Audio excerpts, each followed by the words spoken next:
Coach always has his scorebooks there to make sure he gets it all right. I got too many scores to keep track of. Can't remember them all. It's not like you played 6 matches in the last week. Oh yeah, well, maybe you could remember the 6 matches. It's all those individual matches in each one of them. What time are we setting at, Kenneth? What time is it? That's 12:31. Oh, we're right on schedule then. Hey, we are. Yeah, we are. that's a first. I think man. you got Carson waiting out there in the yeah, wing. well, that's good. So before we jump into the results and everything, did you enjoy the spring break trip to South Carolina with your team? Oh, we did. We loved it. We had a blast. The team really bonded on the trip. It was a wonderful time. Even though we froze to death, we had a great time. Was it really that cold there? It was pretty cold, and we had some pretty tough times because we had it was windy. It got down to 33 degrees in the morning, and we had the 8 o'clock in the morning Yikes. start time. Plus, you have to get there early to warm up, and then that front blew through. And we were out there late in the evening with that front blowing through, so it was getting down.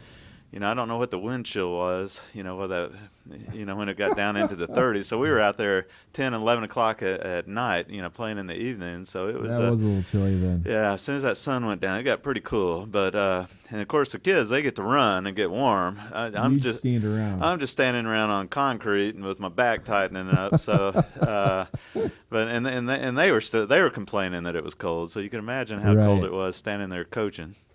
Did you go jump in the ocean with them? No, I did not. That cold water might have helped the back. Yeah, maybe so. Maybe the salt water would have helped. But yeah, as soon as that banquet was over, I turned around. They were all gone. They ran out the back door and went and dove in the ocean. But I did the same thing when I was at Texas Tech. As soon as we got out there to La Jolla, we went and dove in the Pacific Ocean, so I probably would have been right there with them if I was that age again. The ride on the bus there and back, was it enjoyable to have your team all in one and on a bus to kind of make memories and grow closer together with each other? Yeah, I mean we had some great memories and sat around and we had the men's team and women's team. They both get along so well together. Mm-hmm.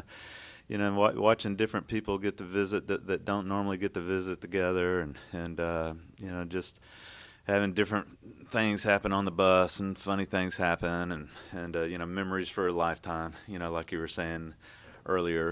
And we even had we were stopped at a mall in somewhere in Louisiana, and we were parked over there, and a church bus pulled up, and they asked if a young lady could borrow the restroom, and we all looked at each other, and I asked George, our driver, I go, it's your bus, and he said, okay, so she came and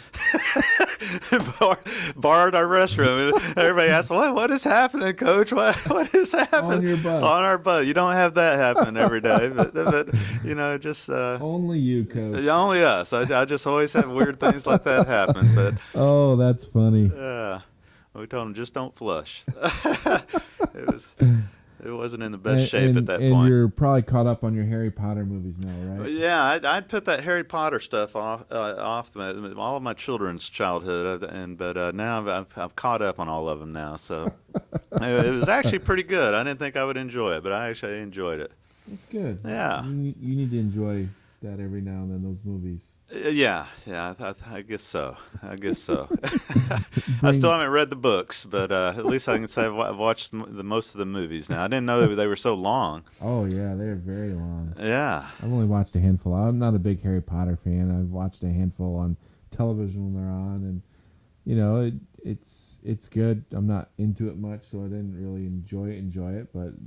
a lot of creativity there. A lot of creativity, yeah. We Nick and I, we didn't know. Can we show that on on a Christian bus, with witchcraft and everything? But we went ahead and took the chance and showed it. But we figured it was pretty harmless. Yeah, you got some pretty smart kids. We got some pretty smart kids, yeah. Where we stand. So. They knew it wasn't a true story. So let's talk some tennis real quick. Overall with the matches, let's start with the women. You guys sweep through your matches. Played Messiah, Westminster, both from Pennsylvania, and then Connecticut College. And it was 7-2, 9-0, and what was the other one? 8-1. Yeah, 8-1, 9-0, and then 5-1. 5-1. because of the shortened match, because of all the darkness. Yeah, I think it would end up being 7-2 if we'd finished the Connecticut match. But so just tell us overall, how you thought these matches went while you were out there with the competition. It went pretty well. Westminster actually had a pretty strong women's team. We went to super tiebreakers at number 1 and number 2 girls singles. Kate lost her super tiebreaker. Tiffany won her super tiebreaker. It was getting awfully dark and late out there and cold, and so that's kind of how that one went. Against Messiah, they've won their conference the last several years and have qualified for the NCAA. So that was a nice little win to beat them 9-0. Connecticut was just awfully tough. I think they had beat Westminster 9-0 like we did, and I think they were looking maybe to do the same thing against us, and we went out there and just shocked them, and actually went up 3-0 on them after the doubles. And several of those doubles we were behind in. We were behind, I think, 2-0, 3-0 at number 1 doubles. We were down 4-1 at number 3 doubles. Came back and won 8-5 in both of those doubles matches. I think Tiffany and Elisa probably had the best doubles match we've seen all year. That sort of set the tone. But we had a hard time getting any singles matches. They were just really, really good. Kate held on, won 6-2, 7-6. Lisa won a super tiebreaker. And then we had to switch courts, went to another court site. Kaylee Smith was winning her match when it got called, when the lights got shut out on us. And then Kelly was winning hers 7-6, 2-1 when the lights got turned off. So you were in the middle of a match and you had to stop everything and go to another site? Yeah, but we had to stop everything and go to another site because the lights were on a timer at this court site, and so they shut off automatically at 10 o'clock, and it just got pitch black once those lights got turned off. And so we had to pack up and leave. I mean, we had a hard time even finding the sidewalk to walk back to the bus. So then we went off to another court site. It was kind of at this condo area. It had 9 courts there at a little club. And we were told the lights would, we could play there as late as we needed to. But, I mean, it's a college match. I mean, it's like like World Cup soccer when you're out there playing. Everybody's yelling and screaming and hooting and hollering. I guess we were keeping the retired folks awake or something out there. And so the security guard came up and had talked to the tournament director, said they were going to have to shut us down. And we were in the middle of Cody's match at that point, and it was at a super tiebreaker, and I told them, well, it looks like this match could decide it. If we win it, it'll come down to Rollins' match. If we lose it, it's over. Well, Cody, to his credit, he won that thing, tied it 4-all, and Rollins was at 4-2 in the second set.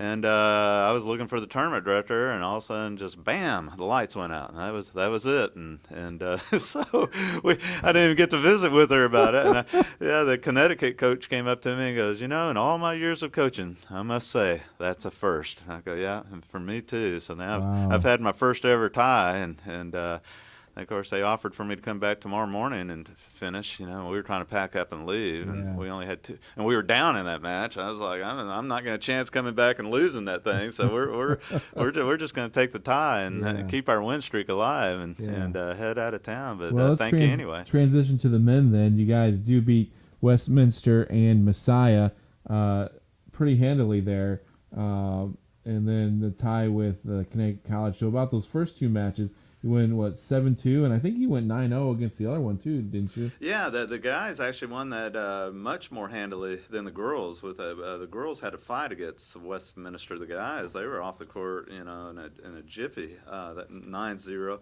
But against Messiah, it was a battle. I mean, I would almost compare them. They're probably pretty comparable to the Concordia team that the men beat. It was a lot of close doubles matches. We lost number 1. 9-8, but we won 2 and 3, 8-5, 8-3, and got that 2-1 lead, and then just had a lot of really, really tight singles matches that we were able to pull out and to get the 7-2 win. But that was a very impressive win by our men's team. There was much closer than what the score indicated. So was it nice to go beat some of these northern teams and show them that even though you had a program that's only been around for 5-6 years, that hey, we're a team to be watched out for in the South.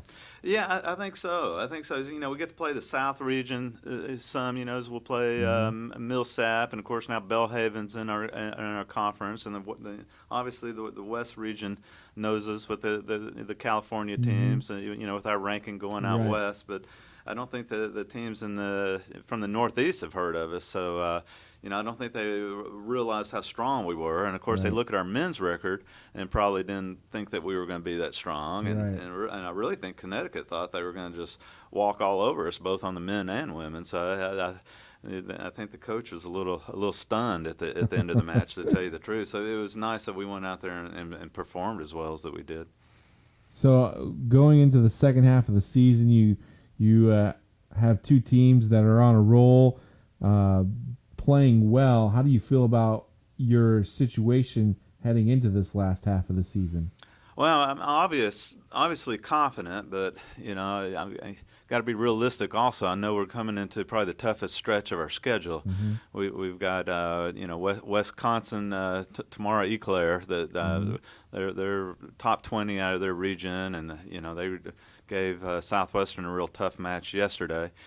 And Southwestern's nationally ranked, and then we got Mary Hardin Baylor this Saturday, which is always a tough match for us. And then we turn around, we got Southwestern and Trinity next Saturday, Mm-hmm. and then we've got UT Tyler and Laterno. So it doesn't get any easier. Right. And then we're getting into the matches that really do count. And really, all of this is just preseason. For the conference. And the only thing that counts is conference and making that conference tournament, and hopefully have a good run like we did last year. And our goal is to win conference, and these kids want to win a ring so bad. I'm trying to help them do everything I can to help them accomplish that goal. You'll have 4 East Division matches with Tyler Ozarks, Louisiana College, and We got Bellhaven. Bellhaven. Uh-huh. And then we were supposed to play Bellhaven out there, actually. We got rained out on the way through Jackson, so it got canceled there. And Laterno, I forgot them. Oh, yeah, and Laterno. Mm-hmm. Yeah, and Laterno will be a tough match, particularly on the men's side. So, you got to finish top 4 to qualify for the conference tournament. Yeah. And then we're trying to reschedule with Bellhaven. It was supposed to have been played actually while we were on Hilton Head, Mm-hmm. but they got scheduled a doubleheader while we were out there in Hilton Head, and they did not want to play us at the second end of a doubleheader, so they canceled on us. Yeah. So now they're going to try to play us as they come down to East Texas sometime later on this spring. So anyway, a date to be determined. Yeah, TBA. So we'll see how that goes. But anyway, we still got a pretty tough schedule, but we're real excited how well the girls are playing and the fellas, and they're all they continue to improve, and that's the important thing. And we'll see how it goes. It's very, very exciting, and they're just great group and representing the school well, and very proud of them. All right, Coach. Well, thanks for talking to us today. It's been fun to hear about your trip to South Carolina and getting ready for the second half of the season. So good luck tomorrow and Saturday here at home, and as you guys get ready to continue that win streak. Oh, well, thank you. Appreciate it. All right, Coach.